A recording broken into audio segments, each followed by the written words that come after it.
Hey there, survivors. Thanks for tuning in to tonight's episode. If you're new here, please consider subscribing. It really helps me keep these stories coming. And while you're here, let me know in the comments where you're listening from. Now, let's get started. As usual, I'll begin with a brief entry before the main notes. Though, what's usual for me is no longer standard procedure. Due to the new development program and increased control over personal employee documentation, I've been forced to move my logs to an external drive and deposit them at the end of each workday. That means I now take these notes unattended outside the system. Let's begin a new cycle. This will be Record 1. Location, Sub-Level 3, Research Facility under the outskirts of Bethesda, Maryland. My name is Dr. Caroline Mertens. Research scientist specialized in neurodegenerative disorders. I've worked for a private subsidiary of a prominent biomed company hidden beneath a nondescript industrial park just a few miles from the main campus of the National Institutes of Health. The general public believes these warehouses are used for large-scale data storage. In truth, I lead a team of biologists, geneticists, and neuroscientists on what we call the Nexum Project. The stated goal of Nexum was to develop a cure for dementia, specifically targeting patients suffering from severe memory loss and progressive cognitive decline. It was funded in part by private investors and quietly supported by a few philanthropic organizations. We had nearly unlimited resources, advanced containment labs, the latest cryogenic storage units, and a computational suite capable of analyzing entire genomes in hours. I've kept a habit of recording personal logs throughout my career. It started as a means of tracking my thoughts during long research days. At some point, I realized how therapeutic it was to speak into a recorder, especially when navigating ethical or scientific challenges. Today, with everything that's happened, these recordings may end up as my only means of leaving behind a clear account. We were making incredible progress last year, working with a technique that used modified viral vectors. Our aim was to stimulate dormant regions in the brain to encourage tissue regeneration. Early on, we tested our approach on mice, then monkeys. We had extraordinary successes, at least initially. The animals exhibited heightened memory retention and improved motor function. But soon unanticipated side effects emerged. Aggression, disorientation, and moments of unprovoked hostility. We couldn't risk letting the word out, not without refining the formula. Our contract demanded strict confidentiality. But 2 months ago, an executive from corporate headquarters arrived with new instructions. We were given a directive to accelerate human trials. That was the first sign of trouble. I didn't want to do it. None of us did. But refusing could mean the entire program would be shut down. We told ourselves we'd proceed carefully, track every result meticulously, and keep control. I never imagined it would come to this. Recording to location, Secure Testing Ward, Sub-Level 4. I'm speaking quietly because security cameras are everywhere and I don't want them to register my concern. This facility employs private security forces. Their presence alone suggests the gravity of our experiments. Guns and ballistic equipment in a neurological research lab. It still unsettles me. Patient 0 was brought in 4 weeks ago, an individual suffering from late-stage Alzheimer's. His name is Edgar Sullivan, a 67-year-old from Baltimore. He'd been in a long-term care home, nearly unresponsive, legally declared unfit for any major medical intervention. Our project was pitched to his guardian as a compassionate last-ditch effort to restore some of his cognitive function. We didn't mention the possibility of violent changes in neural behavior. I can't forgive myself for the deception. At first, Edgar showed improvement beyond our wildest hopes. He recognized simple words, responded to stimuli, even appeared to smile when shown photographs of his family. The data was almost too promising. But last night, while I was reviewing lab footage, I noticed something odd. Edgar awakened abruptly, staggering to the reinforced glass window and pressing his forehead against it for nearly an hour. The posture was unnatural. I replayed the video multiple times. He didn't blink. Our sedation schedule should have kept him calm for another 12 hours. This is an anomaly. I've already alerted the head nurse, but she told me not to worry. Said the sedation might simply wear off faster in certain patients. Still, I can't shake the feeling that something is very wrong. 3 nights after Edgar's strange behavior, the entire lab environment shifted. Routine checks turned into anxious rounds with additional security posted near his room. An unspoken awareness spread among staff. Everyone sensed we were on the verge of unveiling something beyond normal science. Prolonged silences replaced the usual chatter in the hallways. People who had once prided themselves on rational explanations now took uneasy glances at locked steel doors, safety protocols, and hazmat suits stacked by the decontamination chamber. Recording 3, location, observational station, sublevel 4. I'm recording this at 2:43 a.m. The overhead fluorescent flicker intermittently because we've switched to auxiliary power. There was an accident about an hour ago, maybe more. Time is becoming elusive. Another researcher, Dr. Omar Hernandez, accidentally dropped a vial carrying an early-stage viral sample. He was moving it from one cryo-freezer to another when a catwalk door jammed. The sample shattered on the floor. Alarms triggered. Air filtration protocols went into effect, sealing us inside. I was in the next room, separated by glass partitions, when I saw him slip. He froze for a moment and tried to clean it up, but the system sensors locked everything down. A chemical shower doused us all. We were forced into immediate quarantine. I remember pressing my face to the glass, desperately trying to see if the virus had aerosolized. There was an acrid biting smell in the air that stung my nostrils. Lights were spinning red. Security rushed into the corridor with protective gear, but the environment sensors indicated possible contamination. Dr. Hernandez panicked. He screamed for help, but the intercom system was distorted, making his voice crackle and echo. Then Edgar, who'd been under observation in his private ward, did something unimaginable. He tore through the restraint harness that had been meant to limit sudden movements. The security feed showed him moving with unnatural speed, lurching out of his bed, and lunging at one of the technicians on duty. The feed cut off right after that. My eyes are on the locked door ahead. There's tension in the hallway. I can't see what's happening around the corner, but muffled voices and short sharp sounds carry through. The door's glass pane is smeared with something. I'm not sure I want to guess what it might be. I've seen the security staff sprinting up and down the corridor. They look disoriented. Some are radioing for backup from the upper levels. Others just stare at the walls as if expecting them to close in. Corporate executives watching from remote surveillance rooms activated partial evacuation protocols.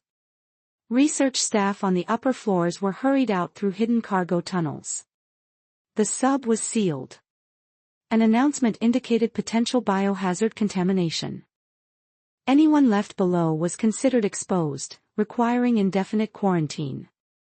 Rumors began to circulate of an infection that caused extreme aggression and a near-complete loss of cognitive restraint. Those who encountered individuals displaying these symptoms had little time to react. Recording 4, location, makeshift safe zone, sublevel 3.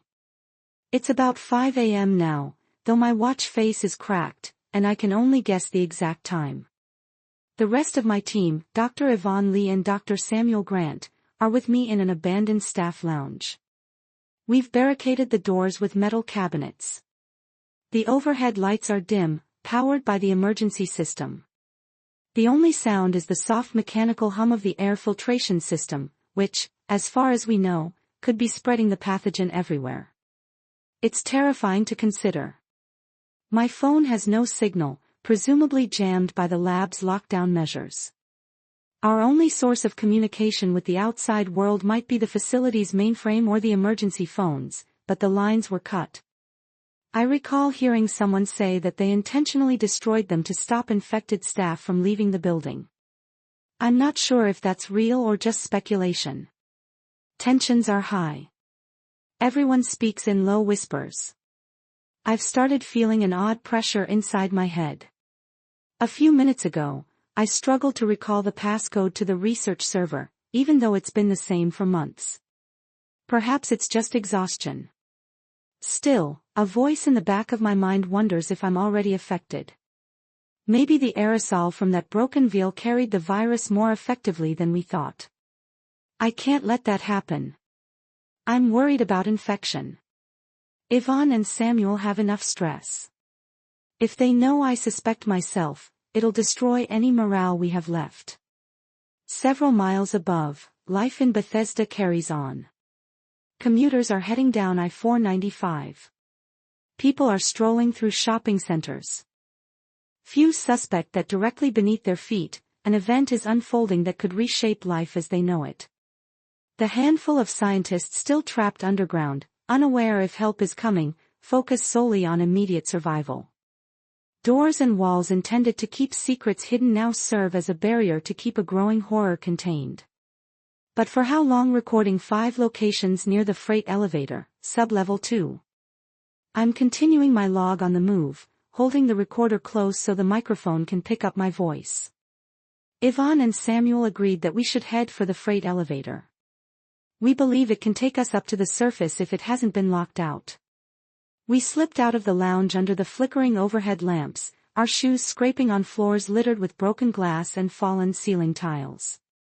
As we made our way, we passed sections that looked disturbed. Doors were off their hinges. Some monitors in the corridor had toppled. There's a metallic smell lingering in the air, reminiscent of an abandoned warehouse with old equipment. Twice we caught glimpses of staff members staggering in the distance. They seemed dazed, stumbling without direction. I called out to them, but they never turned.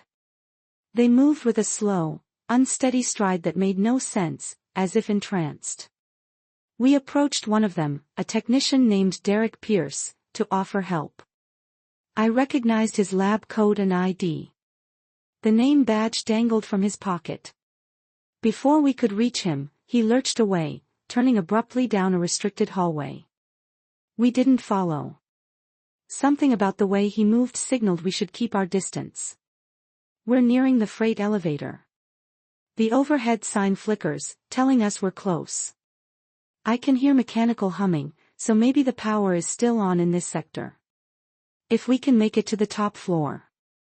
Perhaps we can find a way out or at least send an SOS. My mind keeps drifting back to Edgar Sullivan and that first breach. It's all connected.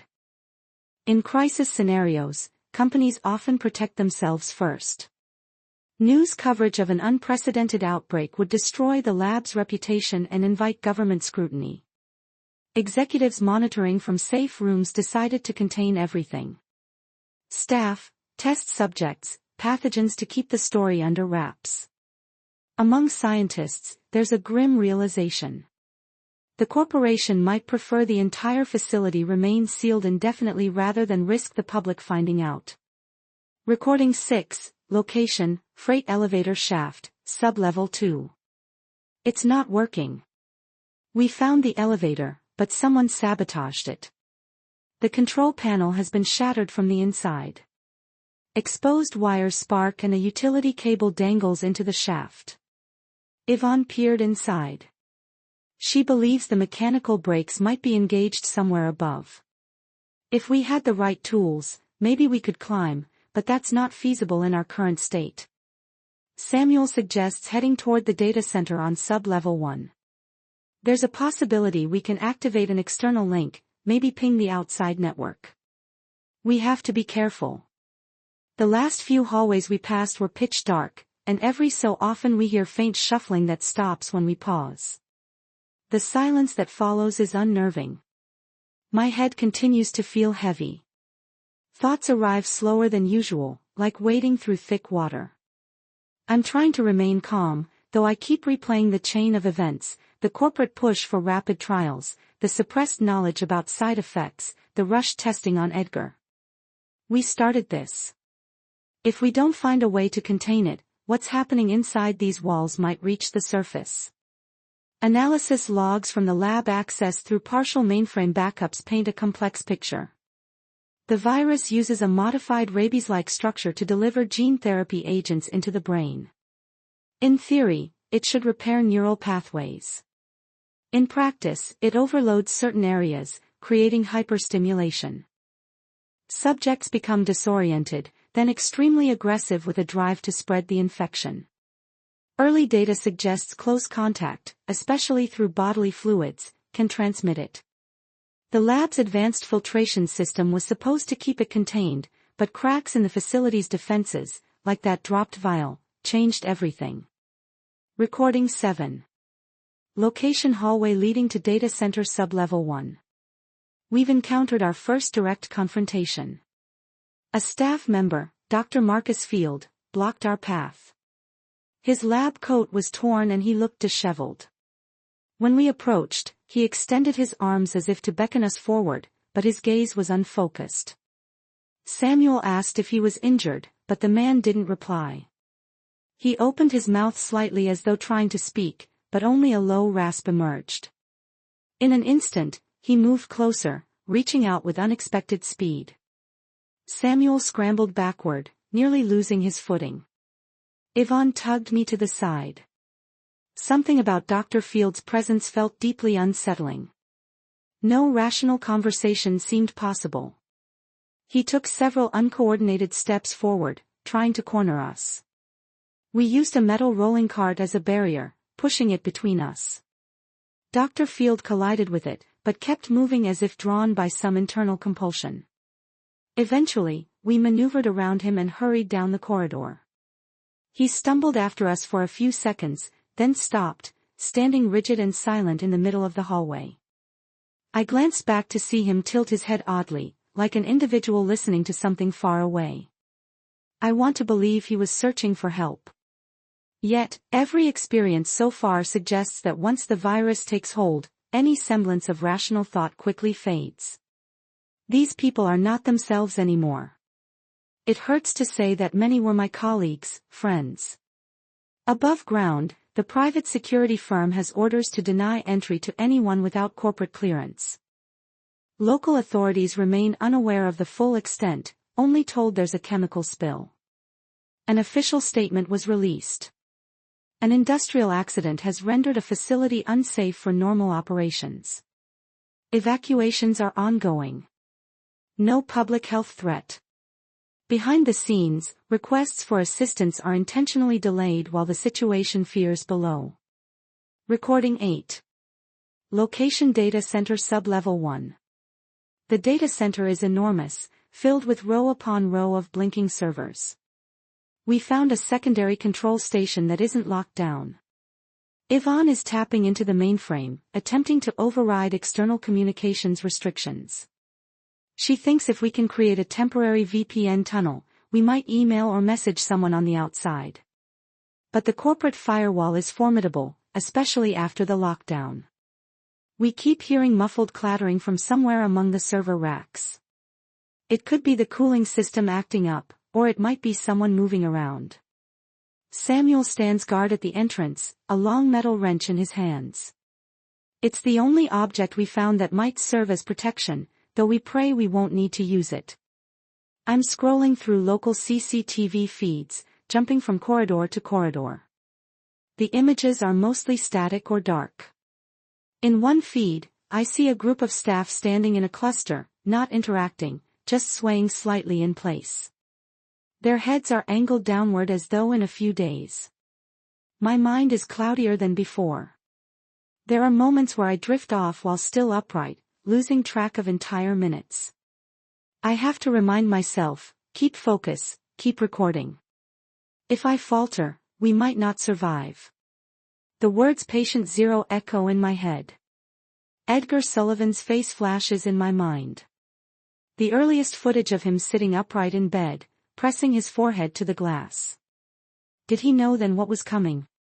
Alarms throughout the sub-base beep sporadically. Automated systems detect anomalies in temperature, humidity, and air quality. Lower levels might be flooded or on fire. No one is sure. Security measures designed for short-term containment can't handle a prolonged crisis. Food and water are becoming scarce for those trapped. The meltdown of infrastructure is swift and merciless. Recording 9 location data center control booth sub-level 1. Yvonne managed to open a file labeled Project Nexum corporate memo strictly confidential. It's from 3 months ago detailing that our core objective wasn't just dementia treatment.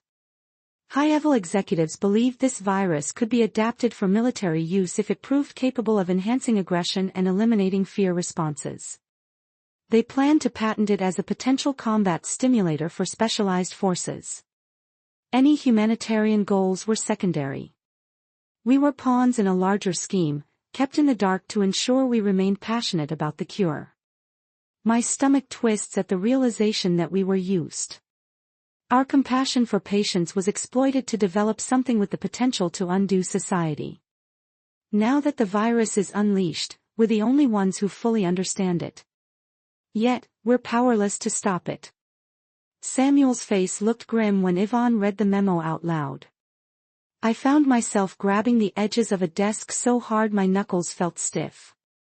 I recall none of us saying anything for a long moment. Silence carried the weight of betrayal.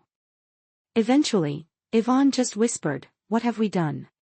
Security cameras show partial collapses in some corridors. The overhead announcement system crackles, repeating the same broken message about an ongoing quarantine. Sporadic shrieks or something like it echo through ventilation shafts. Anyone still moving around the sub-levels must navigate in darkness. Uncertain what waits around each corner. Recording 10. Location. Stairwell between sub-level 1 and ground level. We decided to attempt the stairwell, though it spans several flights and might be guarded or locked at the top. The door leading into the stairwell was wedged shut with a metal bar. We pried it open with Samuel's wrench, stepping into stale, cold air. The lights along the concrete walls are dim. A faint luminescence reveals chipped paint and graffiti from long-forgotten construction crews. We can move quietly, but each footstep reverberates around us. Halfway up, we came across a security gate that's electronically locked. I typed in my ID code, but the screen displayed access revoked. It's clear the system has flagged all sub-level personnel as potential biohazards. Without corporate clearance, we can't open the gate. Yvonne tried hacking the panel, but it's a hardened device tied into the building's main security grid. It's obvious the corporation doesn't intend for us to leave, possibly ever. I keep glancing over my shoulder, half expecting someone or something to appear behind us. The air feels charged, like static electricity after a storm. Each time we pause, I notice my vision drifting out of focus. Could the virus be affecting me? Or is it sheer tension? I'm desperate not to lose my mind. Above ground, the morning sun rises over Maryland's suburban landscape. Residents sip coffee, check phones, drive to work. They might see a news blip about a mysterious industrial spill, but no official alerts. The facility's silent meltdown continues, overshadowed by everyday life. Recording 11. Location, stairwell, sub-level 1. We made a tough decision. Samuel insisted on going back down to find another route. He believes there might be a secondary exit in the service tunnels once used to transport large equipment. Yvonne wants to continue trying to override the security gate. We argued for nearly an hour. In the end, Samuel declared he couldn't sit still, waiting to be rescued. He took the wrench and extra flashlight, leaving Yvonne and me behind. Before he descended into the darkness, we exchanged a somber nod. Then, he disappeared around the corner. The sound of his footsteps gradually faded. We're left with minimal supplies and one flickering flashlight. Yvonne is bent over the control panel wires. She's always been brilliant with electronics, but even she appears uncertain about bypassing these advanced locks. I'm resting against the cold wall, whispering to the recorder, mindful that any loud noise might draw unwanted attention. The air seems thick, carrying a faint odor I can't quite identify. It's acrid, invasive, clinging to my nostrils. Every so often, Yvonne glances at me, perhaps noticing I'm slipping away into brief spells of confusion. I'm trying to hide it. I don't know if we'll see Samuel again. Elsewhere in the facility's command suite, corporate watchers weigh options. They have readouts indicating the spread of the virus is advancing through the ventilation system. Their main objective, ensure the contagion never crosses the facility boundary. Drastic measures like flooding sublevels with chemical agents are on the table. Recording 12. Location stairwell sublevel 2. Yvonne's hack failed. In frustration, she decided we should search for Samuel, hoping we might find a manual override in the old service tunnels. The trek back down felt longer than the climb up. Each corner, each landing. I half expected a figure to lunge at us. We navigated corridors even more damaged than before. Flickering emergency lights, wires hanging from the ceiling, shattered glass forming a mosaic across the floor.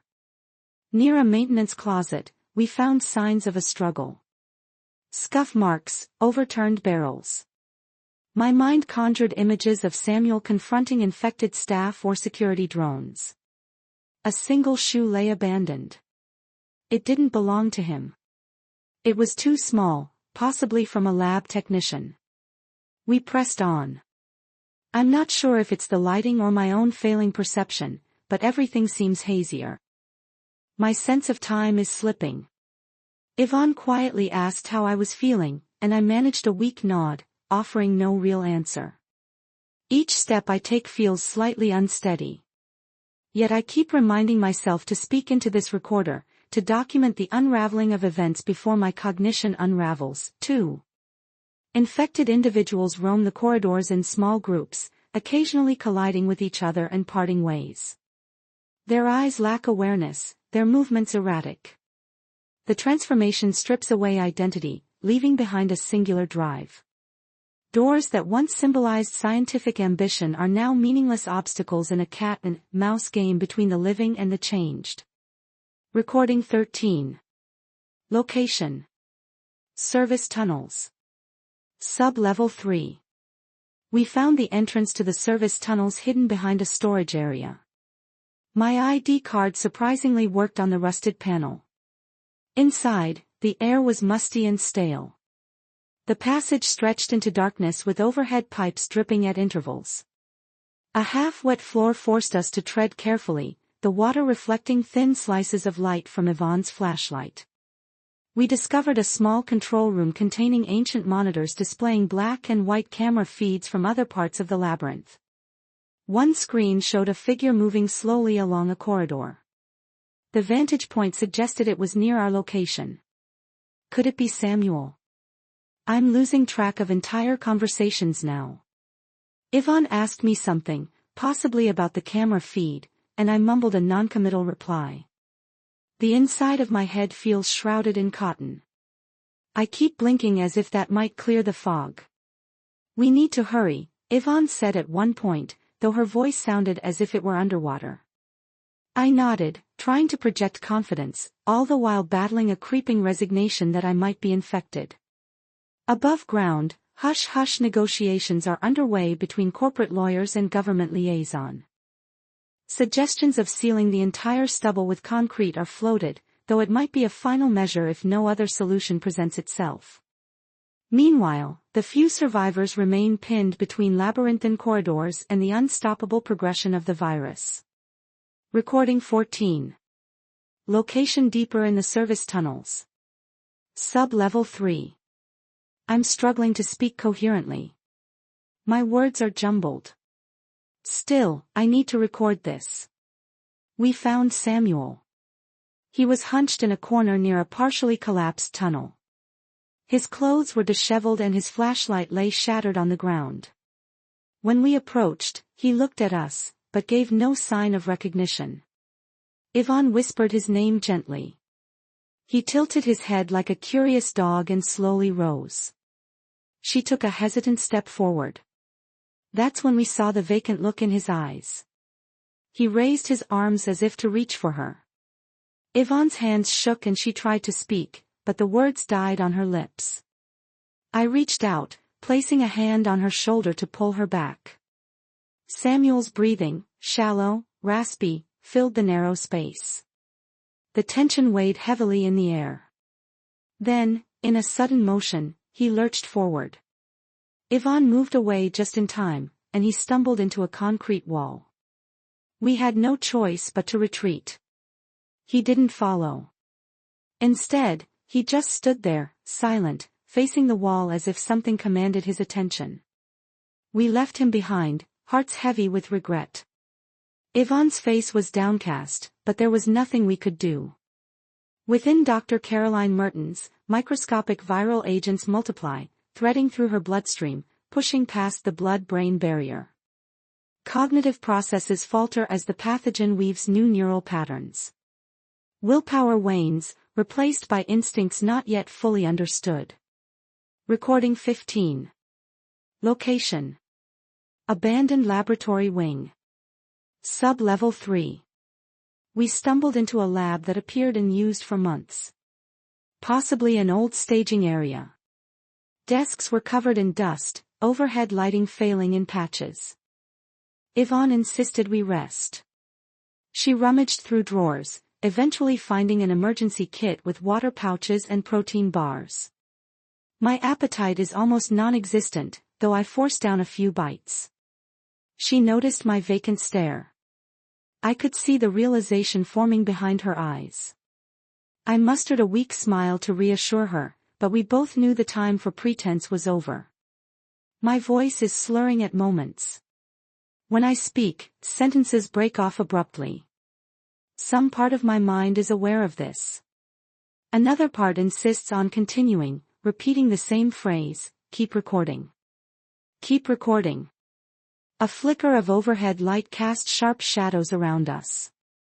Yvonne's face looked hollow under that stark illumination. She kept glancing at me. Her expression shifted between sorrow and guarded worry. Without words, I understood. She fears I'll turn like the others. Sensors in the sub-levels show heightened CO2, dropping oxygen levels in some areas. Executives weigh the cost of preserving the building's structure versus total liquidation. Yet, they remain cautious. No official rescue teams have been deployed. Public attention must be diverted until a permanent solution is in place. Recording 16. Location: same abandoned laboratory wing. Hours later, I awakened from a blank period, uncertain how much time had passed. The lab's only clock blinked 3:27, but AM or PM was unclear. Yvonne was typing feverishly at a computer terminal. She found an offline server with partial access to the facility's security protocols. She thinks she can open certain doors or at least cut power to the lockdown circuits. I approached her hoping to help, but she motioned for me to keep my distance. She rarely makes eye contact now. When I tried to speak, I heard my own words come out garbled. It startled me.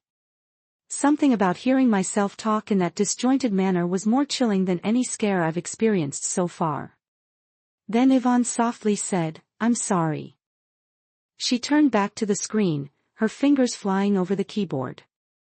I sense that she's racing against the clock, against my inevitable change, hoping to find a cure or an escape before I lose all sense of identity. The old overhead lights flickered. In that momentary darkness, I caught a reflection of my face in a steel cabinet. My eyes were bloodshot, my expression distant. It took effort to recognize myself. As the facility's meltdown stretches into another day, a few inconspicuous government agents arrive in Bethesda, discreetly questioning the company's top brass. Official channels remain tight-lipped.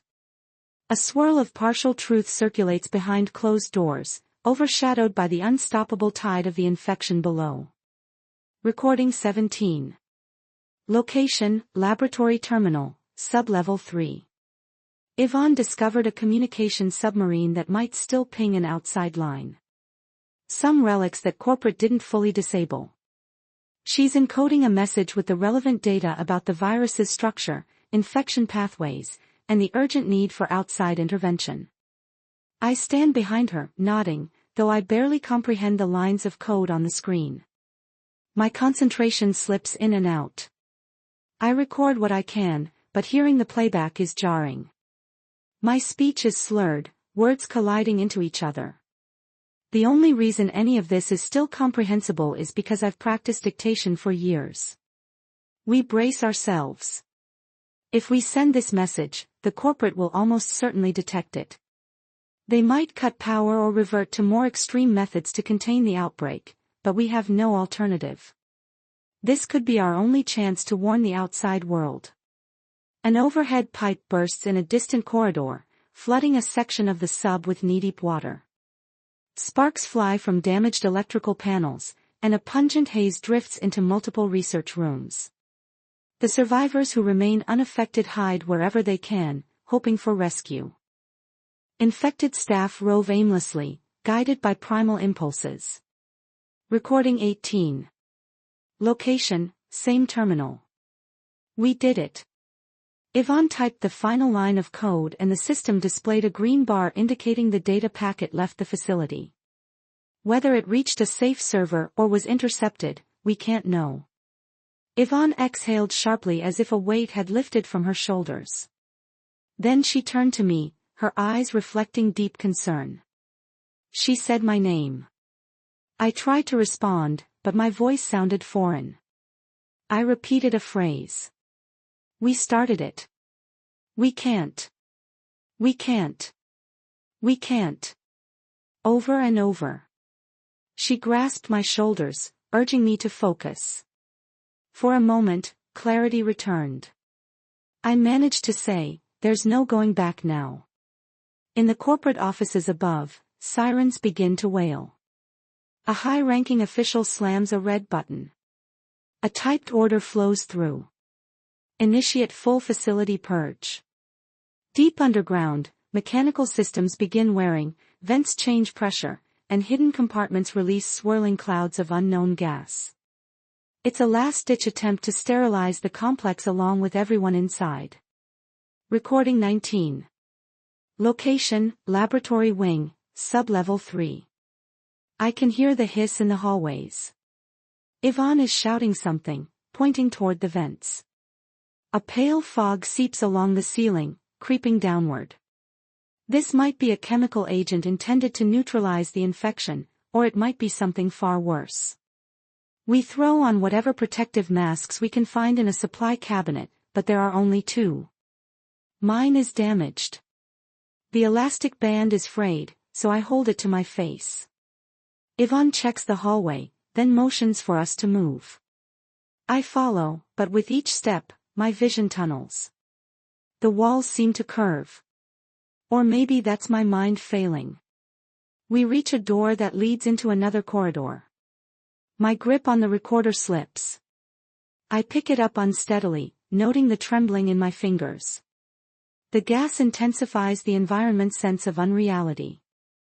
Yvonne tries to guide me, but I can tell I'm slowing her down. Sections of the lab are bathed in noxious fumes. Light fixtures pop, releasing showers of sparks. A few unfortunate individuals succumb, collapsing in place. The infection spread continues unabated, forging deeper into the labyrinth, unaffected by the facility's last resort attempts. Recording 20 locations, unknown corridor, sub-level 3. Things are fracturing. My mind is splitting open. I see Yvonne, then not. Then the hallway is a loop. I recall a hum that might be an alarm or my own thoughts. The microphone picks up random phrases I mutter. Words repeat. Tangle, lose meaning. I realize in the corner of my awareness that I'm describing it all into the recorder. Yvonne touches my sleeve. Her eyes are red from the gas or tears or both. She says something, but I can only pass bits. Almost there. Keep moving. Caroline. My name echoes. I attempt to stand upright. The overhead lights flicker, painting ghostly shapes on the walls. If anyone reviews these tapes, they'll witness the unraveling of a brilliant mind undone by the very virus meant to save so many from mental decline. A cruel irony. The solution for dementia triggered a new, more frightening form of cognitive collapse. Recording 21. Recorder slipping. In the corridor, Edgar, patient 0. We started this place unstoppable. Labyrinth. I see. Lights flicker. Yvonne. She is near me. Checking doors. She gestures to keep quiet. There might be more of them. I will try. Hold recorder. Hands unsteady. Must continue. Must document. My mind misfires. The words keep tangling. Repeating. Don't let them know. From this point forward, the events speak for themselves. No more segmented logs. Just the story, raw and uninterrupted. I found, or rather, Yvonne found me. She dragged me out of some side passage. I blacked out. Not sure. When I opened my eyes, she was propping me against a half-collapsed wall. The overhead lamp flickered like a distant signal. She said, "We have to keep moving. There's a rumor about a secondary elevator near the old genetics lab. Possibly one that security forgot to disable. Yvonne told me we might access it if the corridor isn't fully flooded. That corridor once used for disposal or maybe as a cargo ramp. My memory is fuzzy, but the route leads near the cryogenic storage. We're not even sure the elevator works, but we have no better plan. The main stairwell is sealed. The freight elevator is sabotaged. The data center route has become overrun by changed staff." She's rummaging through her small satchel. Found a half-charged handheld transmitter. It's standard issue in labs like this for short-range comms. She's hoping to pick up signals from any security teams left behind. So far, only static. I need to keep my eyes open. My mind keeps drifting. At times, I see shapes that aren't there, or I find myself reciting old test protocols under my breath. Yvonne notices and tries to get my attention, shaking my shoulder gently. I respond with scattered words, my speech is not normal. We have to reach that elevator. While Dr. Mertens and Yvonne press deeper into the sub-levels, corporate officials observe from a sealed control suite in an office park across the city. Some are calling for an extreme purge of the entire underground structure, chemicals or specialized demolition to bury all traces. Others worry about potential contamination drifting into the suburban neighborhood surrounding the site. Government liaison remains tight-lipped, forcing the corporation to handle the crisis quietly. The building's upper levels are empty, save for private security, who are under orders to let no one in or out. We've moved past the older labs, stepping over fallen cabinets and twisted piping. Every so often, a flicker of overhead light reveals caution signs and cryptic warnings about quarantine and biohazard. Yvonne's shining a beam into each open door. Most labs are deserted, but in one we spotted silhouettes. Staff wearing tattered coats, motionless except for a subtle sway, possibly infected. We avoided them, slipped by unnoticed. We keep hearing static bursts from the device, like someone might be trying to broadcast. Yvonne whispered that it's on the emergency frequency, the one used by in-house security. She suspects they're pinned down somewhere or attempting to coordinate. There's a sign overhead: cryo storage. That's where we're heading. According to the facility map in my mind, and I pray I'm recalling it correctly, the rumored freight elevator is a few corridors beyond cryo. If it's sealed, we might have to double back, but we have to try. We're low on water. The only reason I'm functioning is because Yvonne forced me to drink. My eyes keep drifting shut. Each time I open them, the hallway looks darker, narrower. Walls tilt at odd angles. I checked the recorder. The blinking light is my tether to reality. I whispered to Yvonne that if something happens to me, if I lose control, she should leave me behind. She wouldn't respond. She just glanced at me with worried eyes like she's not sure how much time I have left. Power surges ripple throughout the sub. Some sections go dark while others hum with the flicker of half-functional generators. Automated fire suppression systems occasionally sputter to life, spraying random corridors with chemical foam or halon blasts. The entire place has become an obstacle course of crumbling infrastructure, swirling gases, and infected staff who wander aimlessly. We reached cryo storage. The main access door was half open. Something jammed the hydraulic track. Inside, the temperature is unnaturally cold. A layer of frost clings to stainless steel surfaces. Racks of cryogenic tanks are arranged in rows, labeled with numbers that mean something to me in a half-forgotten context. Patient samples, prototypes, all locked in stasis. She just pointed to the far corner. Someone is huddled against a console dressed in a security uniform. I recognize him. Officer J. Ramirez, a man who used to check our IDs each morning. He's hunched over, rocking back and forth, eyes unfocused. The uniform is torn at the sleeves. Yvonne quietly approached him, stepping over scattered documents. She tapped his shoulder. He snapped his head around and for an instant I thought he might leap at her, but no. He remained still, mouth slightly open as though trying to speak. His lips twitched, but no words came. We've seen this before.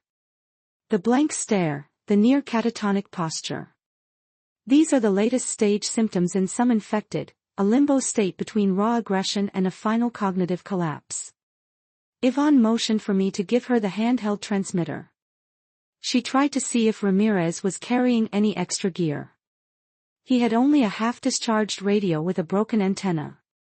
I can't shake the eerie feeling that he's aware of us, but unable to react in a typical human manner. He made no attempt to stand or block us. Perhaps he's too far gone to remember who we are or even who he once was. Yvonne signaled that we should keep going. She whispered to him, "I'm sorry." Then slowly backed away. At the opposite end, we spotted a corridor behind a heavy steel door marked with hazard symbols. That corridor is rumored to lead to the secondary freight elevator. If it's intact, we might have a chance. If not, I don't know what else we can do. The secondary elevator is a relic from the facility's earliest construction phase, intended to move large equipment and specialized machinery. Tucked away behind thick walls and marked with caution tape, it's seldom used. Few staff even know it exists. Yet in a crisis, it might be the only path back to the surface. We found it. The elevator shaft behind that steel door is real, but the elevator car is stuck between levels. A faint overhead light flickers, illuminating warped tracks coated with decades of dust. Yvonne pried open the control panel. Sparks flew and she nearly dropped her flashlight. She muttered something about manual override. If we can power the car and reset the emergency brakes, maybe it'll descend to our level. Then again, maybe it won't. A single misstep and the whole mechanism might jam permanently. Yvonne curses under her breath. Something is pressing on the door behind us. Could be the air pressure changing again. Or maybe an infected staff member. The tension in her posture says we don't have much time. She's rewiring circuits with trembling fingers, removing a shattered circuit board, trying to bypass the lockout. Meanwhile, I slump against the wall, recorder in hand. My concentration flickers. The half-lucid part of my mind wonders how it came to this. A once prestigious research team now rummaging through hidden corridors to escape an outbreak we caused. The elevator's indicator panel glows a faint pulsing amber. Yvonne lets out a thin relieved breath and manages a tight grin, too quick to be confident, more like adrenaline buying us a moment. She flips another switch overhead. The fan sputters to life with a soft rattle, then dies just as quickly. The car doesn't come right away. Then a deep metallic scrape echoes through the shaft. A slow, reluctant groan of something massive shifting above. Maybe the emergency brakes are giving way. She grabs my arm. Caroline, up now. I nod, more instinct than choice, and push off the console.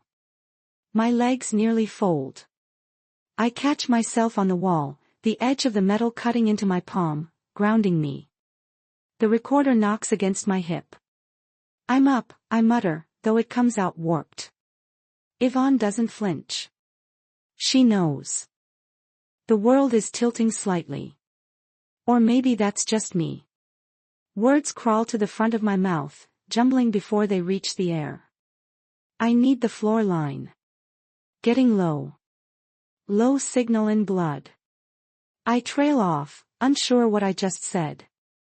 The car starts to move slowly. We both lean over the ledge. The edge of the elevator floor appears. An inch, then more. It descends with painful hesitation, like it's resisting every inch. Then a shudder, a lurch. The descent stops abruptly. The elevator jams, stuck maybe 2 feet above us. Yvonne curses under her breath. No, no, no. She throws the last switch. The fuse box flares with angry sparks, filling the corridor with ozone. The control panel next to us flashes bright, then dims again, power bleeding out. And then a deep rattle from the corridor behind us. Steel groans. The door we came through vibrates violently against its frame. A low squeal follows, sharp and grating, metal under strain. Yvonne spins toward the shaft. We have seconds. She doesn't have to say the rest. We both know what's coming through that door. And the elevator, half jammed above us, is the only way left. Yvonne braces herself. With a final motion, she reaches into the open fuse box and yanks a lever. A jolt runs through the structure. The elevator car jerks and drops to our level with a dull thud. The doors slide open halfway. We scramble inside.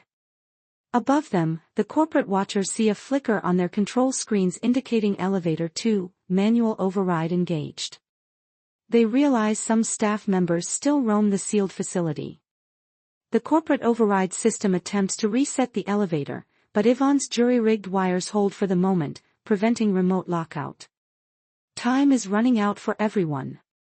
Yvonne hammered the closed door button. The panel inside the car is cracked. Half the lights are out. Still, the doors grind shut behind us. At the last moment, we glimpsed a figure on the other side, arms outstretched. The door sealed before it could enter.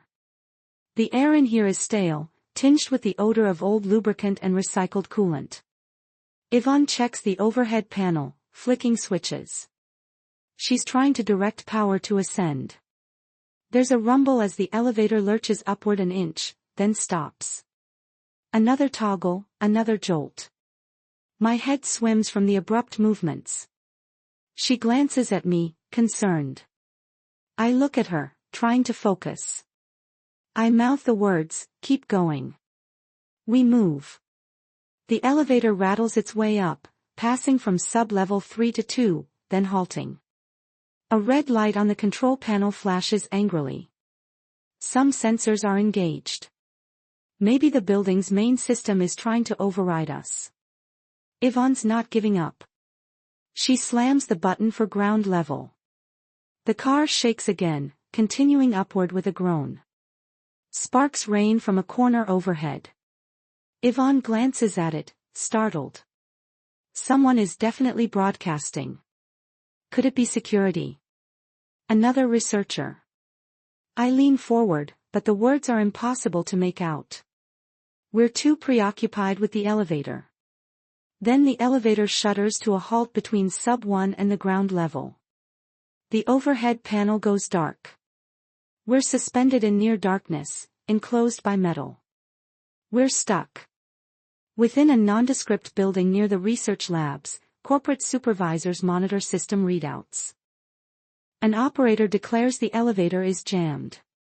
Another mentions that subtle ventilation suggests widespread contamination. A hush falls over the room. The question lingers. Do they forcibly flood the entire elevator shaft with neutralizing agents, or do they let potential infected individuals remain locked inside? We're suspended mid-shaft. Yvonne tried resetting the system, but the power was gone. The air feels stifling. She suggests climbing through the ceiling hatch.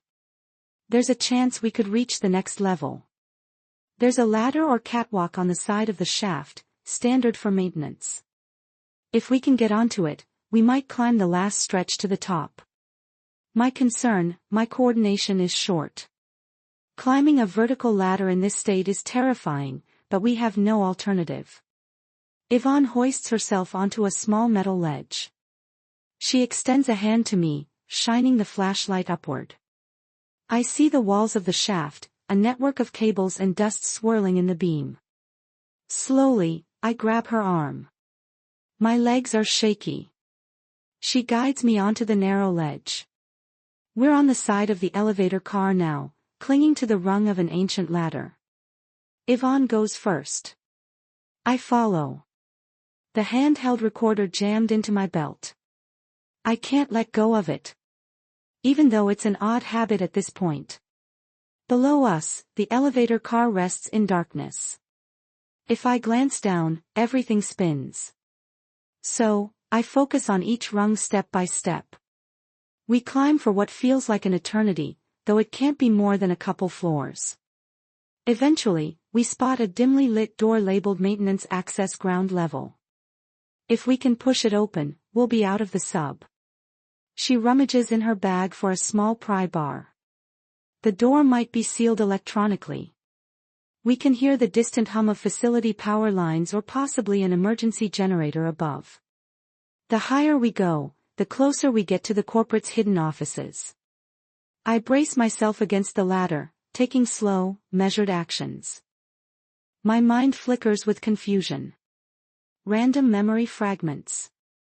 The final stage of the virus creeping in. Yet some sense of purpose remains. Must record. Must get out. Corporate security personnel have locked down every known access from the subbing. Guards patrol the corridors. They've heard rumors of isolated staff attempting to reach the surface. No official rescue operation is in place. The priority, keep the infection sealed underground. She's making progress. Each tug releases a shower of rust. My eyes flick up to see an overhead light flicker across the maintenance door. A sign in chipped paint reads, "No unauthorized entry." At last, the door cracks open. The smell of stale office air seeps out. A curious mix of carpeting, old paint, and recirculated ventilation. Yvonne wedges the pry bar deeper. The door squeals, then shifts enough for us to squeeze through. We spill onto a narrow walkway lined with spare electrical panels and dusty cardboard boxes. It's definitely not a standard hallway, more like a hidden service route. Up ahead, a small set of stairs leads to a metal door labeled Authorized Personnel Only. Yvonne checks the knob. Locked. She tries her makeshift pry bar again, but the handle is sturdier this time. We step back, scanning for alternative exits or any other corridors. She clicks on her transmitter, flipping frequencies. A burst of static, then a faint voice. Repeat, sector compromised. Do not approach. Then it fades. I exchange glances with Yvonne. That voice might belong to a security detail or a scientist who made it up here. She fidgets with the transmitter, but we only get static now. There must be a route to the main building from this level. The question is, will we find it locked down or are we stepping into a security squad ready to contain us by force? In the corridors above, small teams of armed security personnel patrol, scanning for any sign of infected individuals. They wear protective gear, respirators, gloves, and sealed goggles to reduce exposure risk. Each team is authorized to maintain the quarantine without revealing details to local authorities. A creeping awareness sets in among the guards. They're not just containing an industrial spill. They suspect something far more dire, though their superiors withhold specifics. We found a way around the locked door. Yvonne noticed a gap in the drywall overhead, like a small crawl space. We dislodged a vent cover, shimmied through, and ended up in what appears to be a deserted supply closet. Now we're stepping out into a hallway lined with neutral-colored walls, standard office carpeting. Emergency lighting casts everything in a dull glow. This must be the ground-level administrative section. Signs on the doors, conference room A, human resources, and a break room with vending machines that stand silent and dark. It's surreal. Up here, the facility looks like any office building after hours, except there's no staff, no normal activity. We pass a window at the end of the hall. The blinds are drawn, but faint daylight seeps through the slats. Could it be morning? My sense of time is non-existent. Yvonne glances outside, but the angle is too tight to see anything except the side of a parking structure. We press on, searching for an exit, or any sign that we're not alone. But each door we test is locked, and the overhead sensors beep with each step, as if scanning us. The building's security system might have flagged us the moment we emerged. Yvonne spots a glowing red light near the ceiling cameras. She mutters that we're likely being watched. She picks up the pace, urging me to keep moving despite my disorientation. We reach a set of frosted glass doors labeled the main lobby. If we can get through, we might reach the front or side entrance. Then what? Security might be waiting, but standing here guarantees nothing. I whisper. We need a key card. She nods, rummaging in her bag. She has a general lab ID, but it's been revoked, most likely. Still, she scans it across the panel, hoping for a glitch or an oversight. The panel beeps red in denial. We freeze. The corridor behind is dim, but a silhouette appears. A figure in dark tactical gear. We can't tell if it's a guard or something else. Yvonne glances at me, motioning to stay quiet. This moment of contact, researchers who escape the infected sublevel, confronting a corporate guard under strict orders, could shift the entire outcome. The guard sees two exhausted, possibly contaminated scientists. Dr. Merton and Yvonne see a way out if the guard is compassionate or at least willing to hear them. Stop right here. A flashlight beam pierces our eyes. The figure steps forward, a corporate security officer in black paramilitary attire, face partially hidden by a respirator. He levels a compact rifle at chest height, flicking on a weapon-mounted light. Yvonne raises her hands slowly, tries to speak. We're scientists. We're not. The guard cuts her off. Identify yourselves. I manage to speak my name. Dr. Caroline Mertens. Though the words come out jumbled, he's suspicious, eyes darting between us. He warns us to remain still while he radios for guidance. He states, ground, corridor 2B. I have 2 survivors. Possible contamination. A delayed static field response. Hold position. Do not let them leave. Yvonne tries to reason with him. She explains how we contain vital information about the outbreak, how the virus has fully compromised the lower levels. I remain silent, aware that I'm teetering on the brink of mental collapse. The guard seems torn. It's clear his directives are to maintain the quarantine. Letting us roam free might be a violation of everything he's been told to do. But he also hears the desperation in our voices. Escort them to the decontamination chamber. No exceptions. The guard gestures with his rifle, indicating we should move. Yvonne and I exchange glances. We comply, walking slowly down the corridor as he follows behind, weapon raised. My recorder remains in my pocket, capturing muffled audio. We turn left down a corridor that ends in a heavy hermetically sealed door labeled Decontamination Unit 1. The guard swipes his key card. The door slides open with a soft hiss. Inside is a small chamber with thick windows, a row of seats, and more cameras. The lights hum overhead. He orders us inside, then steps back, letting the door seal. We're effectively detained. The corporation designed these decontamination chambers to neutralize hazards before staff entered or exited secure areas. In normal operations, it's just a 5-minute procedure with a chemical shower and scan. In an outbreak, however, it can serve as a holding cell. Its thick walls ensure no one leaves without permission. We're sealed in. The guard outside is communicating with his superiors, trying to decide what to do. Ivan is pacing, checking panels on the walls, searching for any manual override. Nothing. The system is too secure. She keeps whispering, "We made it to the top, but we're still stuck." I rest against a cold metal bench. My thoughts flicker. Images of sub-chaos, the broken vials, the staff turned blankeed. My vision drifts over the Deccan unit's design. No corners to hide, no vents big enough for an escape. Initiating the preliminary decontamination cycle stands still. Jets of a sterilizing mist spray from the ceiling. The chemical stings the nostrils. Ivan wipes droplets from her face, carefully avoiding her eyes. We stand in a haze of antiseptic fumes. After a minute, the jets shut off. A mechanical arm descends from the ceiling, scanning the air. I see a readout flickering on a small screen. Biohazard traces detected. That's likely me. Possibly Ivan, too. The overhead speaker again. Remain in place until a security liaison arrives. We have no illusions. They suspect we carry the virus.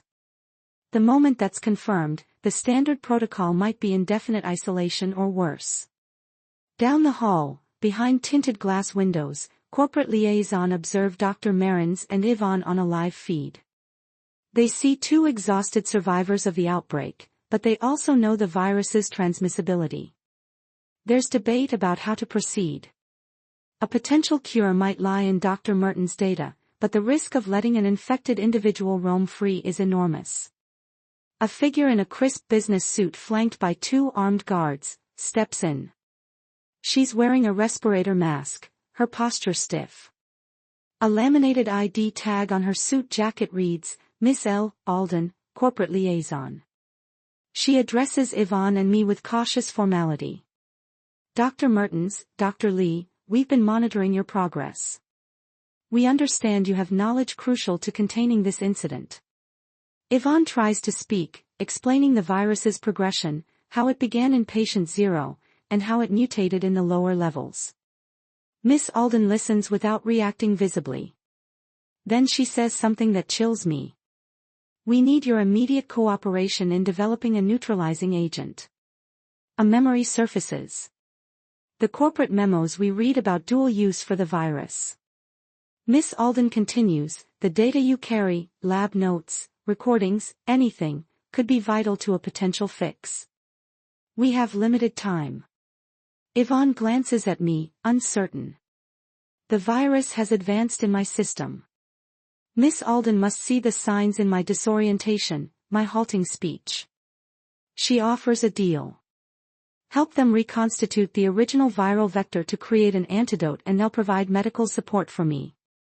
My pulse races at the realization. Can they truly stop the progression in my brain? Or is this a false promise? This is the moment where corporate interests intersect with moral imperatives. Miss Alden represents a company seeking to contain the outbreak with minimal public fallout. Dr. Mertens is the lead scientist who understands the virus best. Yet she's also showing symptoms of infection. The alliance might be uneasy, but time is running out for everyone. They let us out of the Deccan chamber on the condition that we remain under guard. Miss Alden escorts us to a secure laboratory in the upper level. Some kind of restricted area near the administrative wing. The facility here looks pristine. Polished floors, sealed glass windows, advanced equipment that dwarfs the gear we had below. At her command, Technicians in clean suits bring out vials of stored viral stock, original prototypes from the earliest phases of the Nexum project. They have requests. First, recreate the original strain that was tested on patient 0. Second, identify a chemical or genetic counter that blocks the virus from binding to new cells. Yvonne and I exchange uneasy looks. We never fully mapped the virus's mutated forms. To craft a neutralizing agent might be feasible if we had all the data, but we can't be sure it'll work on advanced cases, especially not in me. A handful of corporate scientists hover behind a sealed window, waiting for results. Miss Olden stands with arms crossed, observing our every move. 2 security officers remain at the door, weapons at the ready. We begin analyzing the viral fragments using a gene sequencer. Yvonne's mechanical skill with the equipment is invaluable. My notes guide her, though I struggle to form coherent sentences sometimes. She picks up where I falter, referencing older data from my laptop, which she retrieved from my bag.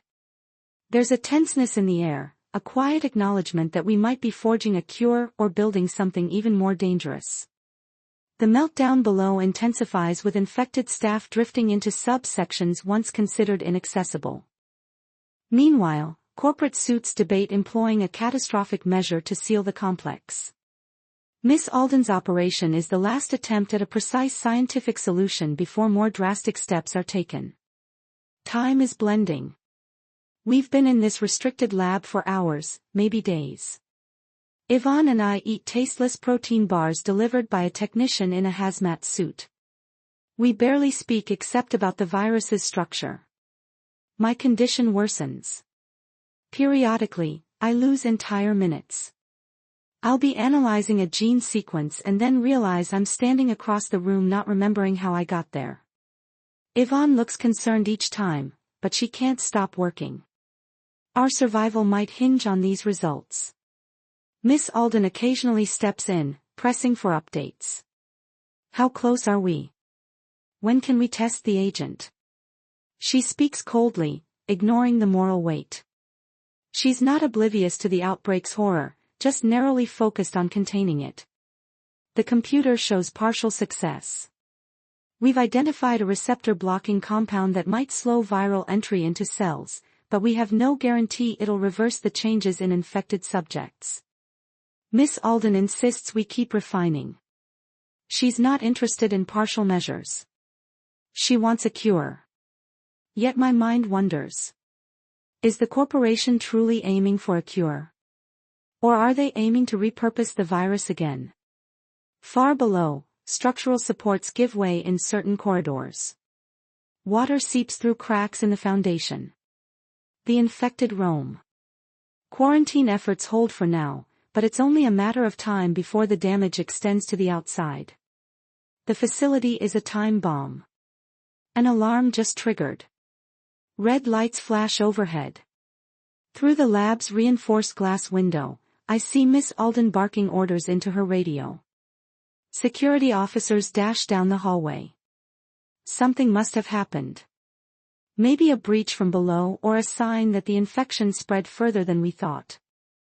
Yvonne clutches the table, eyes wide, asking if we should keep working. We have partial results for the neutralizing agent, but no final product. The lab's computer is still crunching data. Security level Delta. All personnel proceed to lockdown stations. This is not a drill. That's the highest alert in the building system, reserved for catastrophic containment failures. Miss Alden storms in, snapping at us. Finish now or lose your chance. We're moving to the safe wing. Yvonne tries to protest. We need time to finalize the formula. Miss Alden shakes her head. Grab what you have, Doctor. We're done here. Security guards wave their weapons, urging us to pack up. I transfer data onto a portable drive, hands fumbling. Yvonne rushes to gather vials from the cryochamber we used for partial samples. We're herded into the corridor. The overhead lights flickering. One guard pushes me forward when I slow down. My head spins. exhaustion, infection, or both. We pass closed doors with corporate logos, an empty cafeteria, and a locked reception area. Staff must be evacuated or consolidated in safe rooms. Miss Alden leads us toward a sealed corridor labeled Executive Wing. Built as a secure zone for top-tier management, the Executive Wing includes panic rooms, advanced surveillance equipment, and direct lines to external authorities. It's meant to be an impenetrable refuge in a crisis. We're in a large corridor with plush carpeting, framed corporate mission statements on the walls. Doors on either side lead to lavish offices, but Miss Alden ushers us into a conference room with tinted windows. The place is outfitted with monitors, communication consoles, and a large table ringed by ergonomic chairs. Security guards position themselves by the exits. Miss Alden instructs her technicians to set up a mobile lab station on the far side. They roll in equipment from storage closets, a mini centrifuge, a molecular analyzer, and computers with top-tier encryption. In the corner, a tall man in a tailored suit stands behind a glass partition. He looks at us impassively as though measuring our worth. Miss Alden addresses him as Mr. Bricks, the highest-ranking corporate official on site. He steps forward, glances at me, then at Yvonne. I understand you have a prototype cure in development. We must test it. I murmur that it's not complete. He waves it off. We have no time, Dr. Amarins. We load the partial formula, an embryonic version of a receptor-blocking compound, into the apparatus. The plan simulates infection in a test sample. If it shows promise, the next step is live testing. My stomach twists at the thought. Yvonne glances at me, then quietly says, "We might need a volunteer." I understand her meaning. If I'm already advanced in the infection process, I could be the subject. The logic is grim but straightforward. If the agent works on me, it might work on others.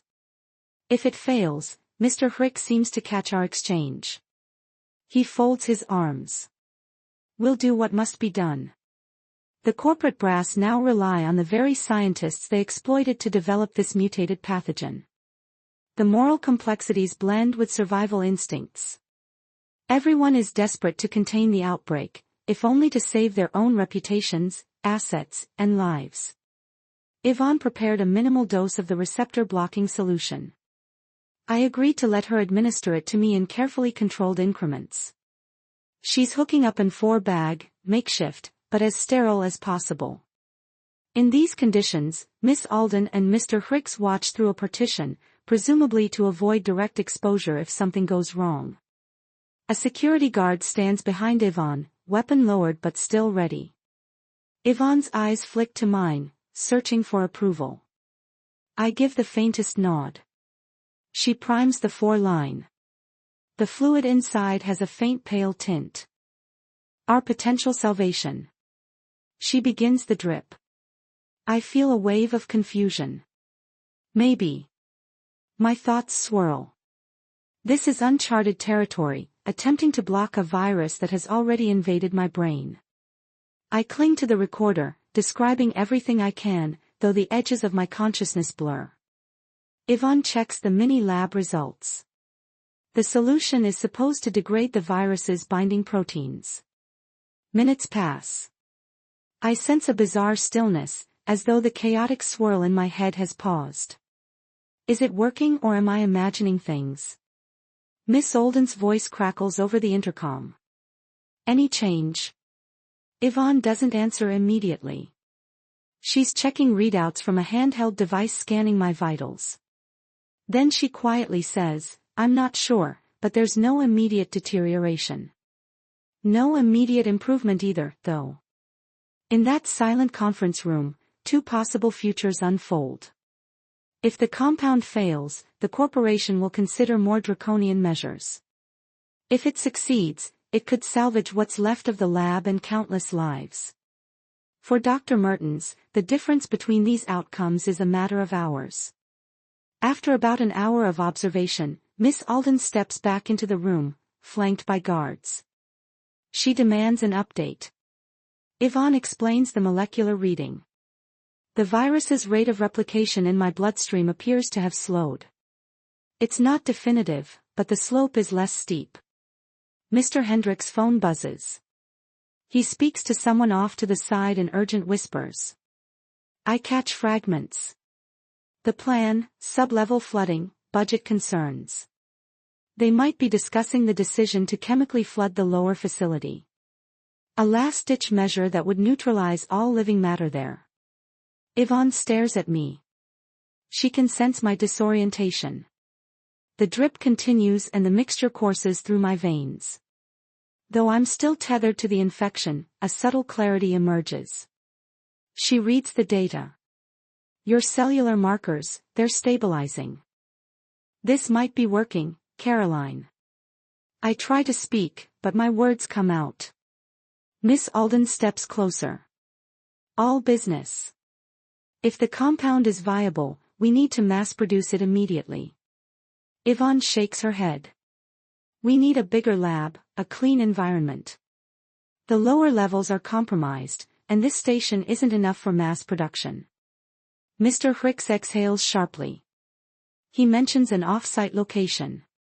Something about a sister facility near the Beltway in Virginia, but transferring us out of the building poses a huge risk, especially if the virus is still active in me. A standoff of interests forms. Miss Alden and Mr. Hicks want to minimize public exposure. Yvonne wants to finalize the cure. I just want to stop the outbreak before it spreads beyond these walls. A covert tension emerges between the company's desire for secrecy and the possibility of government intervention. Should the corporation fail to contain the outbreak, authorities might take over, leading to scandal and possible criminal charges. The executives would do almost anything to avoid that. I told them, we can't produce enough doses here. We need an actual pharmaceutical-grade lab. Transporting me is risky, but if we stay, we can't scale up. Miss Alden's eyes narrow. You realize if we take you outside this building, we're potentially exposing the entire region if you revert. I press my palm against the lab table, struggling to remain steady. This place is on the brink of collapse. We either try now or let the outbreak fester. Mr. Hendricks steps in. We can arrange secure transit. A helicopter pad on the roof. We keep you isolated. No contact with civilians. Yvonne looks torn. She eyes me. Then Miss Alden. Fine, but we bring the data, the formula, everything. We do not rely on your corporate servers alone. Miss Alden scowls, but nods reluctantly. The decision is made. A risky extraction from the roof. If it succeeds, we'll head to a sister facility with real manufacturing capability. If it fails, well, time is short. The sub-level meltdown is unstoppable now. If we don't act soon, even the upper floors might become unsafe. Security is summoned to coordinate a rooftop evacuation. Helicopter pilots are placed on standby. A specialized isolation chamber is prepared for Dr. Merchants, ensuring no direct contact with flight personnel. Yvonne helps the corporate scientists gather the compound and relevant data. We're escorted by a security detail, 4 armed officers, plus Miss Alden and Mr. Hicks. Yvonne and I carry the portable drive, the vials, and the half-operational lab apparatus in a rolling case. The building's overhead lights flicker. Red warnings flash on digital signage. Facility lockdown. Evacuation of non-essential personnel complete. We emerge into a stairwell marked roof access. Each step upward resonates, the corporate suits panting behind us. The guard at point signals us to slow. He's scanning for potential threats. The door to the roof is secured by a key-card lock. Miss Alden swipes and a blast of open air hits us as the door swings out. After so long underground, the swirl of wind and the dim light of either dawn or dusk is almost disorienting. Miss Alden waves them over. They motion for Yvonne and me to hurry into a waiting isolation chamber, a portable enclosure with transparent walls rigged inside the helicopter's cargo bay. It's reminiscent of a medical quarantine unit. Before stepping inside, I take one last look at the building's silhouette against the horizon. The research labs beneath remain hidden from view, but we know the devastation within. We climbed aboard. The security detail slams the helicopter door. Miss Alden and Mr. Hendricks sit near the front, scanning monitors. Yvonne and I settle into the isolation chamber. The rotor wash drowns out everything else. With a roar, the helicopter ascends, leaving behind the quarantine site. On the ground, the building's emergency systems continue unabated. A skeleton crew of corporate guards remain uncertain of their fate. The corporation has pinned its last hope on the partial antidote traveling skyward. We're strapped into metal benches. Yvonne checks our equipment, ensuring the vials are stable and that the partial cure remains refrigerated. Miss Alden peers through the chamber wall, a tense expression on her face. Through a small window, I glimpse the city of Bethesda below. Clusters of office buildings, quiet neighborhoods. A mile away, the horizon merges into the outskirts of Washington, D.C. For a moment, I reflect on how close this outbreak came to a major metropolitan area. I feel different, a fragile clarity. The drip Yvonne gave me seems to have slowed the virus's onslaught. But is it permanent or will it mutate again? After about 10 minutes of flight, Miss Alden's voice crackles over a speaker. We'll arrive at the secondary facility in 15 minutes. You'll be taken directly to a level 4 containment lab. Yvonne and I exchange glances. We're stepping into yet another high-security environment. This time to produce the cure on a larger scale. Will the corporation let us walk away after that? Located in a discrete industrial park near the Beltway in Northern Virginia, the sister facility is rumored to have advanced pharmaceutical manufacturing lines. Officially, it's for medical research. Unofficially, it's capable of producing specialized agents for government contracts. Now, it may produce an emergency antidote to the zombie-like pathogen. We're greeted by another squad of corporate security. They roll the isolation chamber onto a motorized cart, guiding it into a loading bay that leads straight into a containment hallway. The difference is immediately clear. Everything here is modern, bright, and impeccably maintained. No sign of the chaos we left behind. Miss Alden and Mr. Hendricks exit first, conversing with local staff in hushed tones. Yvonne and I are pushed down a corridor lined with glass windows overlooking labs. Scientists in white coats hustle about, glancing at us curiously. Eventually, we pass through an airlock into a large lab space. This is the place we'll attempt full-scale production of the neutralizing compound. They call it Lab 14.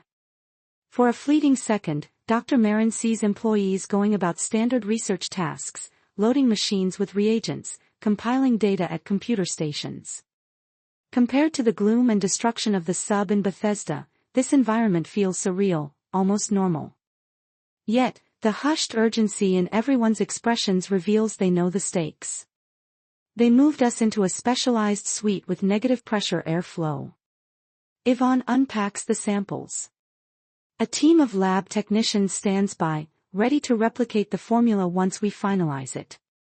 Mr. Hendricks appears behind the glass partition, instructing the head technician, Dr. Naomi Hastings, to cooperate fully with us. Miss Alden stands off to the side, arms folded, scanning every detail like a hawk. Yvonne and I recheck our partial formula.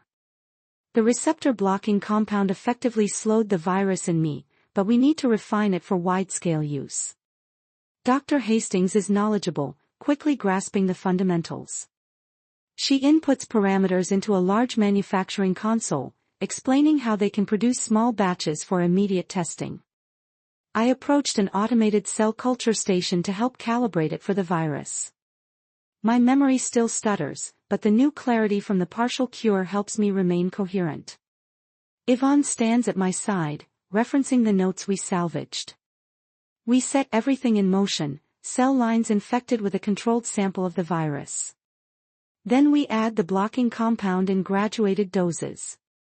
If the culture test shows complete inhibition of viral activity, we'll have proof of concept.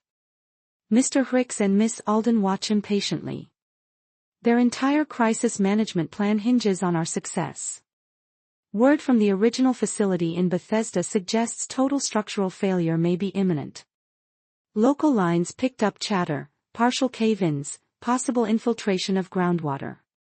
Government agencies swirl around the site, suspecting something bigger than a chemical spill.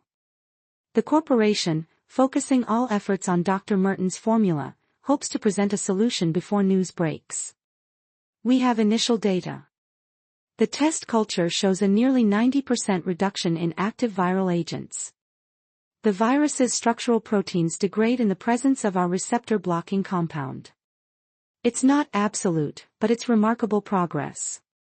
Dr. Hastings calls it a breakthrough. Miss Alden quickly points out that 90% isn't 100%. We need to refine the compound further to ensure it neutralizes any mutated strains.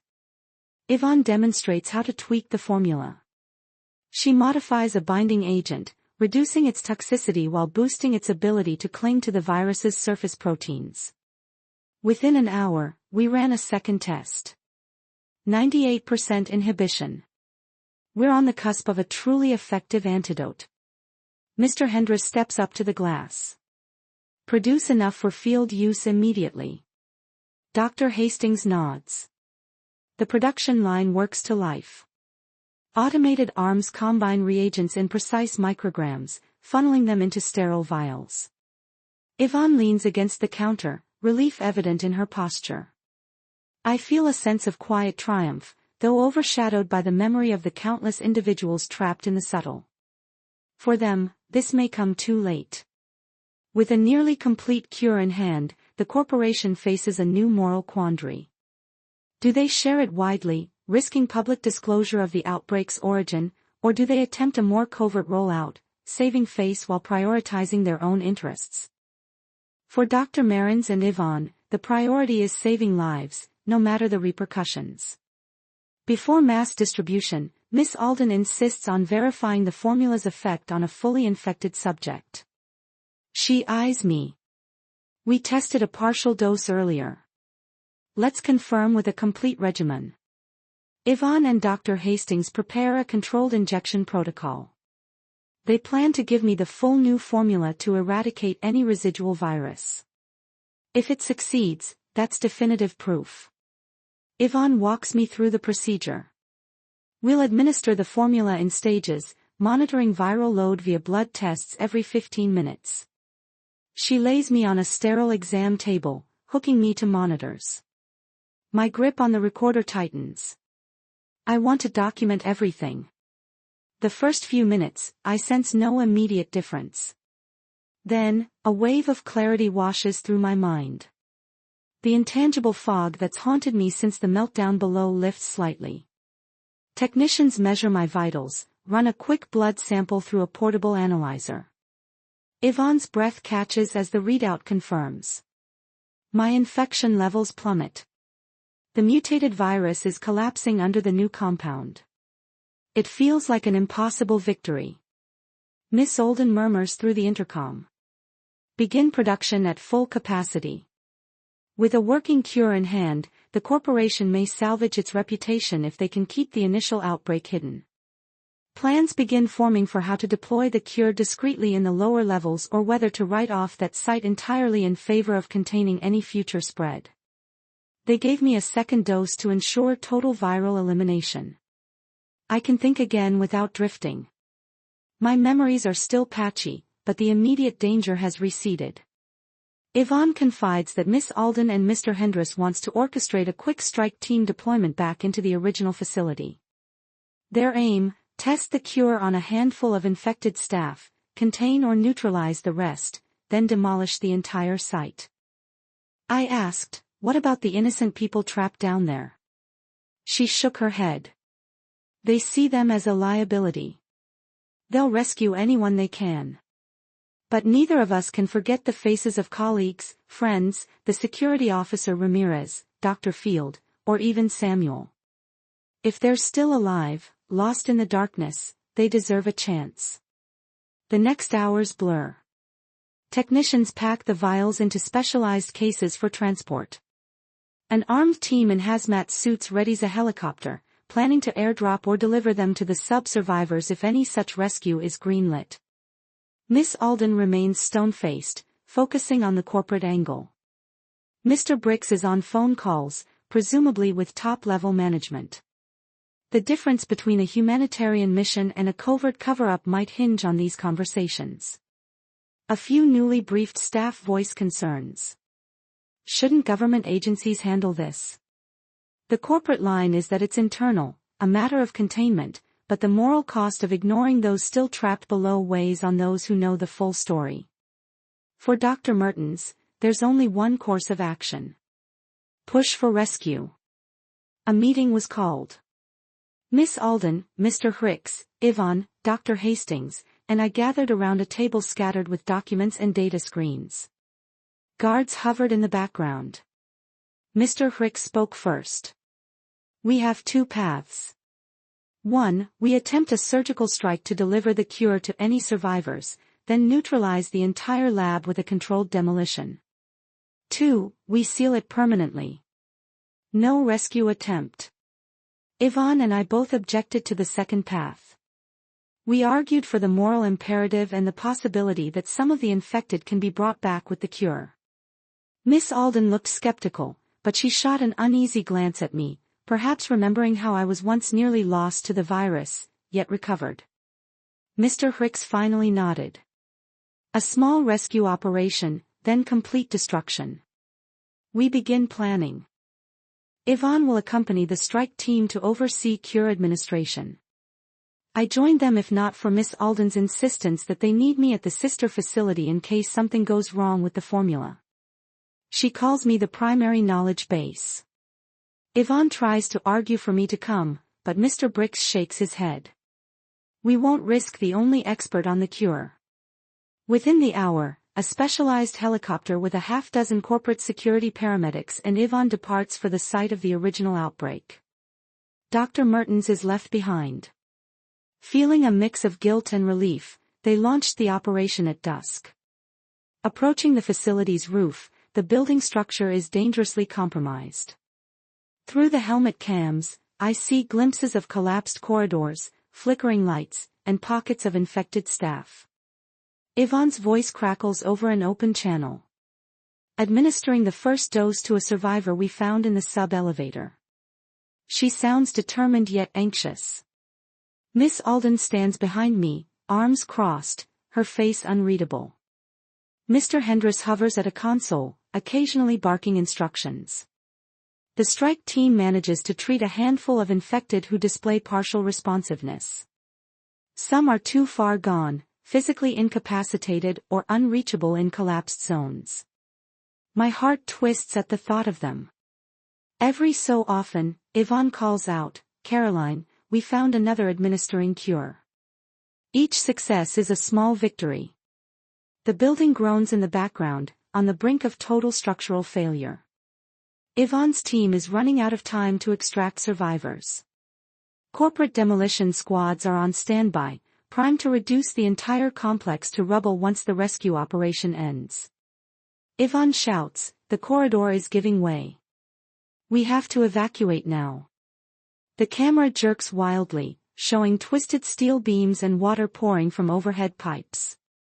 Mr. Hendricks signals to the demolition squad to hold off until Yvonne's helicopter lifts off. Miss Alden steps forward, clearly agitated, tapping her foot as if every second is an eternity. On screen, the strike team scrambles up battered stairwells, dragging a few half-conscious survivors. A woman in a security uniform helps them navigate. They're battered, soaked, but breathing. Finally, a feed from the roof. The rescue helicopter. The paramedics load the rescued individuals. Yvonne climbs aboard last, then gives a thumbs up. The camera cuts to static as the chopper takes off.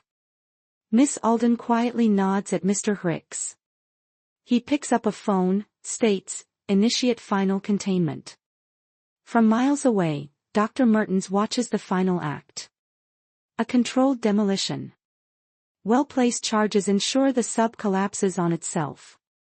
Dust and rubble bury the secrets of Nexum's mutated virus. The corporation's meltdown is physically sealed, though moral accountability remains uncertain. Yvonne returned with the rescue team. They brought back 7 survivors, 3 scientists, 2 security officers, 1 technician, and an administrative clerk. All showed signs of infection, but responded to the cure. I stand in a quarantine bay, watching them through a glass partition as they receive further treatment. Some will recover fully, others bear mental scars we don't yet understand. Yvonne steps up beside me. She's exhausted, covered in grime despite a decontamination shower. She murmurs, "We did what we could." I recall the many we couldn't save, Samuel, Dr. Field, and so many others. The guilt stings, but a quiet sense of relief surfaces for those we did reach. They congratulate us on the successful containment. The official line will be some sanitized version. Industrial accident, potential biohazard, fully remediated publicly.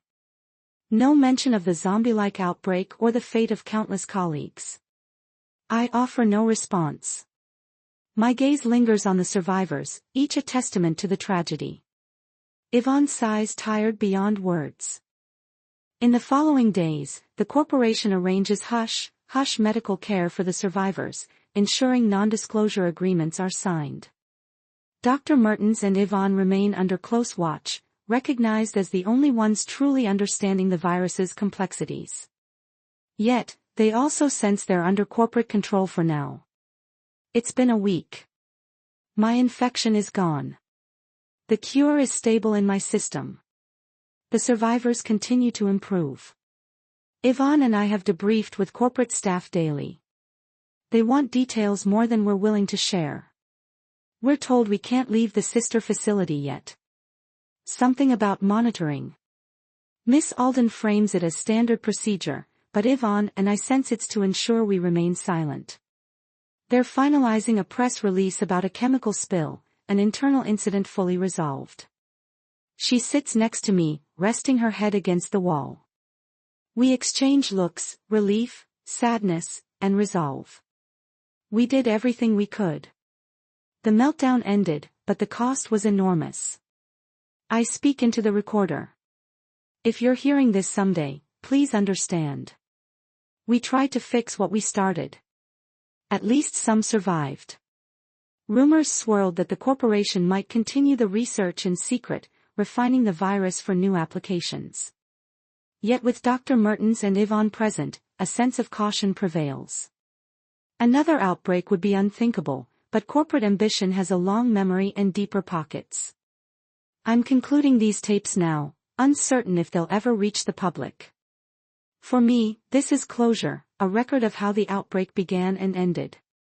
We created a virus meant to heal dementia. It mutated into something that consumed minds and spread rapidly. We lost dear colleagues and precious lives in a subterranean nightmare. Yet, we found a partial cure, stopping a larger catastrophe. Yvonne dozes in a chair near the corner, exhausted. The rescued survivors rest in medical wards. Corporate heads meet behind closed doors, deciding how to reshape the story to protect themselves. As for me, I sit here recording. My mind is mostly clear now. A bandage on my arm from repeated injections. A hollow feeling in my chest. Thinking of those we couldn't save. I remember patient 0, Edgar Sullivan, pressing his forehead against the glass. The initial success. The flicker of hope that turned to horror. I vow this. The truth will not remain buried forever. Even if the building is rubble, even if corporate spin doctors craft an official narrative, these logs will endure. Whoever finds them will learn how we stumbled into playing with powers beyond our control, and how we fought at the brink to salvage what was left of our humanity. No major headlines announced the meltdown or the mass tragedy in Bethesda's underground. The news sticks to the corporation's official line, minor chemical incident contained. Yet rumors circulate among certain medical circles, and a handful of government insiders suspect a cover-up. Dr. Caroline Mertens and Dr. Yvonne Lee remain at the sister facility for several weeks, quietly finalizing the antidote for potential future use. Once they are allowed to leave, they carry with them a hidden repository of data, encrypted files, personal diaries, these voice recordings. Some nights, Dr. Mertens awakens from half-remembered nightmares. Flickering lights in subterranean corridors. The vacant eyes of coworkers. The hiss of lab equipment that sweat a path to unimaginable transformation. Yet each morning she rises with the knowledge that a cure exists and that at least a fraction of the lost can be saved if someone out there has the will to do it. Some say the corporation emboldened by crisis averted might attempt further experiments. Others believe they'll dismantle any programs even remotely related to Nexum. Only time will tell, but for now, the outbreak is over. The city above remains blissfully unaware of the horrors that nearly surfaced. And somewhere, sealed in carefully labeled drives, is the unfiltered testimony of Dr. Caroline Mertens, the scientist who helped start it all and the one who found a way to end it, at least for now. The recordings were never meant to be heard outside that facility, but someone retrieved them. Every file, every time-stamped entry, even the corrupted segments, were quietly recovered from Dr. Mertens' encrypted drive shortly after she was released from confinement. They passed through only a few hands before landing where they were always meant to, the desk of an executive deep within corporate command. No nameplate, no public records, just a glass office, a sealed door, and a man who always smiles just before signing new protocols. He listened to every second, studied her tone, analyzed the degradation in her speech as the infection took hold, watched her recover, watched her resist. When the last file ended, he leaned back in his chair, steepled his fingers, and whispered to the dark room. She really was the perfect subject. Behind him, a monitor flickered to life. Multiple feeds, Caroline, Yvonne, the rescued survivors, all tagged, all still being watched. The experiment wasn't over. Not yet. That's all for now. Thanks for listening. If you enjoyed this story, don't forget to like and subscribe for more unsettling creepypastas. Your support keeps my channel alive. Until next time, stay quiet, stay vigilant, and trust nothing, not even the silence.